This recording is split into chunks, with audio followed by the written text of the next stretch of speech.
Վիրահատությունից հետո առաջին անգամ է Միքայել Սրբազանը դատարանի դահլիճ մտնում։ Առողջական նոր խնդիր ունի Միքայել arքեպիսկոպոս Աջապահյանը։ Փետրվարի 10-ին պետք է վիրահատվի։ Դատարանում հավաքվածների խնդրանքով տերունական աղոթք է անում Սրբազանը։ Լրագրողների հետ զրույցում ասում է, որ կալանավորումից միայն օգուտ է քաղում։ Ինքը չի դատվում, ասում է Սրբազանը, Հայաստանն է դատվում։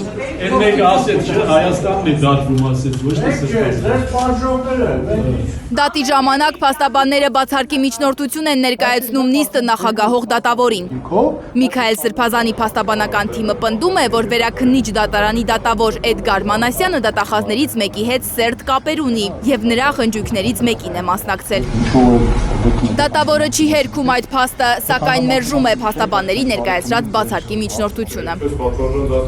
Փաստաբան Երեմ Սարգսյանը միջնորդություն է ներկայացնում Միքայել Սրբազանի խափանման միջոց կալանքը փոխելու համար։ Դատարանը 5 րոպե է ընդմիջումից հետո նիստը հետաձգում է փետրվարի 6-ին ժամը 3-ին։ Լանա Համբարձումյան, Միլենա Պողոսյան, Արմեն Ապրեսյան, Հայլուր։ Հայաստանում և աշխարհում տեղի ունեցող իրադարձությունների մասին առաջինը իմանալու համար բաժանորդագրվեք մեր ալիքին, սեղմեք զանգակը, որ բաց չթողնեք, ամենակարևորը, ամենահրատապն ու հետաքրքիրը։